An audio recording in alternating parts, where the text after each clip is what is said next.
যেভাবে হামলা মামলা চলছে এটি যদি প্রশাসন হস্তক্ষেপ না নেয় তাহলে কিন্তু আমরা অন্য পথে হাঁটব। বরিশালের গৌরনদী উপজেলা পরিষদের চেয়ারম্যান পদে 4 জন মনোনয়নপত্র জমা দিয়েছেন। এদের মধ্যে সদ্য পদত্যাগী পৌর মেয়র হারিসুর রহমান হারিস একদিকে, বাকি 3 জন একাট্টা হয়ে বিপরীতে। মেয়র থাকাকালীন সময়ের অত্যাচারে হারিসের আপন বড় ভাইও হারিসের বিরুদ্ধে ভোট যুদ্ধে।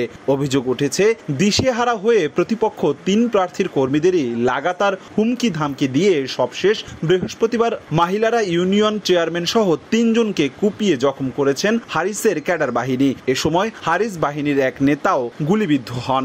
ওই পেজ দিয়া মোটরসাইকেলের লোকজন পাইপ লইয়া অফিসের আগে ভাঙছে। বরিশাল সদর ও বাকেরগঞ্জ উপজেলায় ভোট 8 মে।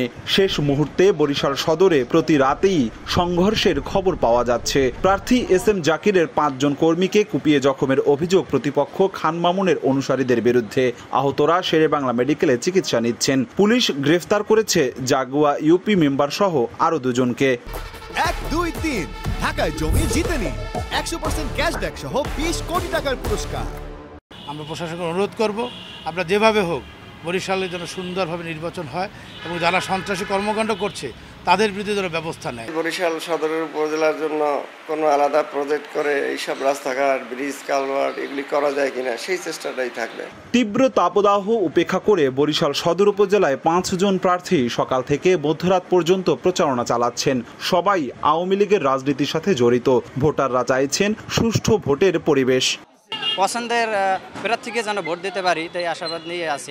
আমরা শান্তিপূর্ণভাবে ভোট প্রয়োগ করতারি এবং জনগণ সুন্দরভাবে ভোট প্রয়োগ করতারি, এটাই আমাদের কাম্য। অপরদিকে বাকেরগঞ্জ উপজেলায় কালো টাকার ছড়াছড়ির অভিযোগ। আগে দেখা না গেলেও ভোট আশায় প্রতিশ্রুতির ডালা মেলে ভোটারের মন জয়ের চেষ্টা অনেকেরই। এই অশুভ চক্রান্তের বিরুদ্ধে আমি এবং আমার কর্মী বাহিনী এবং সাধারণ জনগণ ঐক্যবদ্ধ আছি। যে কোনো চক্রান্তকে মোকাবেলা করে জনগণের রায় আমরা নিশ্চিত করব ইনশাআল্লাহ। প্রশাসনের কাছে একটাই আহ্বান, সেটা হলো সুষ্ঠু নির্বাচন হওয়ার দরকার। আর যে জনপ্রিয়তা বেশি আছে, যাকে জনগণ চায় বেশি, সেই নির্বাচিত হোক। এদিকে দফায় দফায় বৈঠক করে নির্বাচন কমিশনার আহসান হাবিব খান সাফ জানিয়েছেন সহিংসতা হলে কোনোভাবেই সহ্য করা হবে না। যদি কোনো প্রকার কোনো কিছু হয় সঙ্গে সঙ্গে সেই ভোট কেন্দ্র বন্ধ। 1টা 2টা 5টা তো সব বন্ধ হয়ে যাবে। প্রয়োজনে আমরা আবার করব। প্রভাব কেমনে করবে, কিভাবে করবে, এত সোজা নাকি? 8 মে বরিশাল সদর ও বাকেরগঞ্জ উপজেলার চেয়ারম্যান, ভাইস চেয়ারম্যান ও মহিলা ভাইস চেয়ারম্যান সহ 21 প্রার্থী ভোটের মাঠে লড়াই করছেন। অপূর্ব অপু, সময় সংবাদ, বরিশাল।